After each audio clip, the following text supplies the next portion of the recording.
드디어 이유연을 죽인 범인이 등장했습니다. 바로 박정재가 그 범인이었습니다. 여태까지 드라마 괴물은 사람들을 눈속임하는 연출은 없었기 때문에 이것은 어떠한 페이크가 아닌 사실로 보입니다. 드라마에 대한 이야기로 풀어가 보도록 하겠습니다. 드라마는 2003년의 과거 회상으로부터 시작을 했습니다. 유연이 죽게 된 지 3년이 지난 시간인데 유연의 시신을 찾으려고 했지만 결국 시신 수색이 종료가 되면서 장례를 치르게 된 것으로 보입니다. 이후에 등장한 남상배와 이동식의 에피소드를 통해서 남상배가 이동식을 잘 챙겨준 이유는 동식을 억울한 용의자로 만들었다는 것과 유연의 시신을 끝까지 해결하지 못했다는 그런 책임감을 가지고 있던 것으로 보입니다.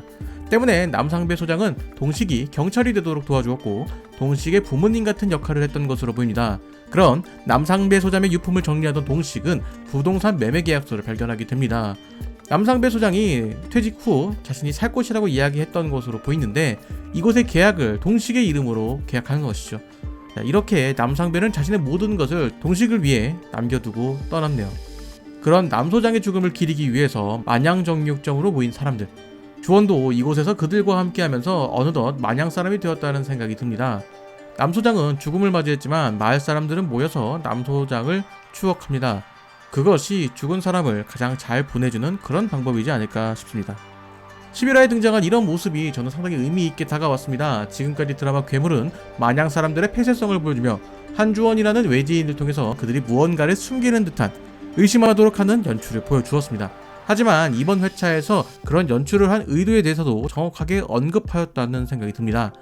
의심하지 않기 위해서 의심을 한다. 가까운 사이이기 때문에 믿는 것이 아니라 믿기 위해서 정확한 사실을 알자는 것이죠. 만약 마냥 사람들이 자신의 일을 숨기고 끝까지 말을 하지 않았다면 서로가 서로를 의심하게 되었을 겁니다. 하지만 남 소장의 죽음으로 자신이 알고 있던 사실들을 이야기하며 사건의 진실에 더더욱 접근하는 것이죠. 그렇기에 11화에서는 한주원이 여러 사람들에게 질문을 하는 모습이 나왔습니다. 그리고 그의 질문에 답을 하지 않은 사람, 바로 박정재가 범인이었죠. 그렇게 한주원과 이동식은 서로에 대한 경계를 풀게 되어 함께 수사를 시작하게 됩니다. 그리고 그러한 사실을 마을 사람들에게 이야기하며 함께 의문을 해소해 나가는 모습이죠. 그렇게 마을 사람들이 힘을 합쳐서 알아내어 새로운 의심을 발견하게 됩니다. 바로 한기환 차장입니다. 어쩌면 이번 회차에서 가장 의외인 지점이 한기환의 이야기라는 생각이 듭니다. 비리 전문 배우라고 부를 수 있을 정도로 대부분 악역으로 등장한 최진호 배우가 악역이 아닐 수도 있다는 것이죠. 이로써 한주원이라는 캐릭터의 성장이 더욱 돋보이게 될 것 같습니다. 이전까지 한주원은 마냥 사람들에 대한 수많은 의심을 하고 있었고 그 중에서도 동식에 대해서는 그가 범인이라고 생각하는 수사를 하였기 때문에 자신이 원하는 결과를 위해서 강도 높은 수사를 하기도 했습니다. 그런 수사를 할 수 있도록 도와준 인물이 바로 한기환이었습니다. 그렇기에 한기환이 이번 사건과 과거 이유연 사건과의 연관성이 없다는 것을 알게 된 것이 주원에게도 변화의 계기가 될 것 같습니다. 이전의 주원도 편견의 시선으로 사람들을 바라봤다는 것이죠. 그래서 이들의 대화를 살펴보도록 하겠습니다. 한기환을 찾아온 조길구는 과거 그가 내린 지시에 대해서 이야기를 했습니다. 하지만 한기환은 그런 지시에 대해서 전혀 모르는 듯 보였습니다. 그리고 남상배가 등장했습니다. 저는 이 부분이 상당히 중요하다고 생각을 합니다. 분명 남상배와 한기환은 친분이 있는 것으로 보이지만 남 소장은 한기환에 대해서 꽤 오랜 기간 의심을 하고 있었던 것으로 보입니다. 그럼에도 직접 물어보지 않고 오랜 시간 방치하고 있었던 것으로 보이죠.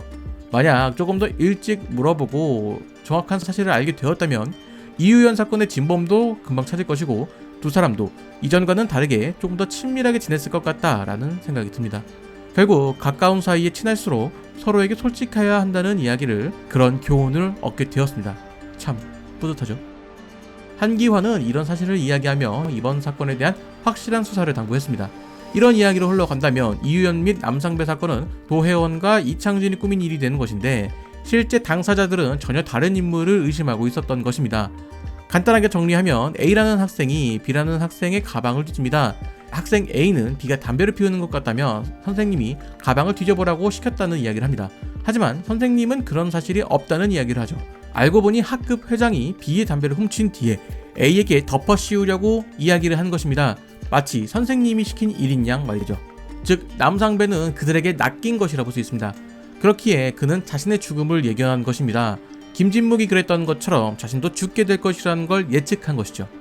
CCTV를 통해서 메시지를 남겼는데 만약 다른 이들에게 자신의 상황을 이야기하면 결국 그들도 위험해질까봐 그 위험을 끝까지 감수한 것입니다.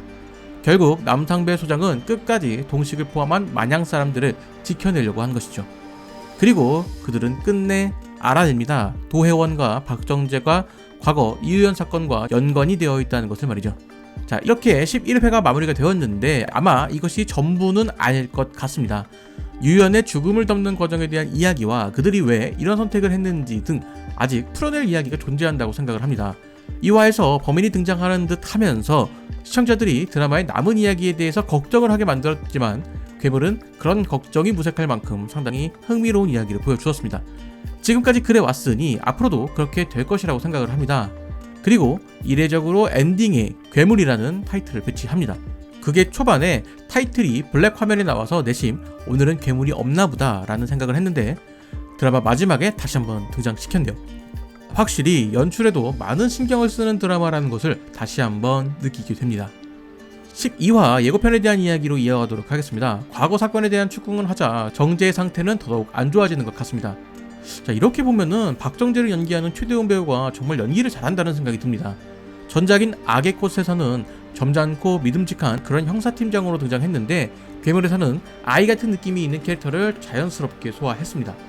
정재가 이런 대사를 합니다. 유연이는 돌아오지 않는다며 아마 유연이는 정재가 차로 쳤을 때는 살아있던 것이 아닐까 하는 생각이 듭니다.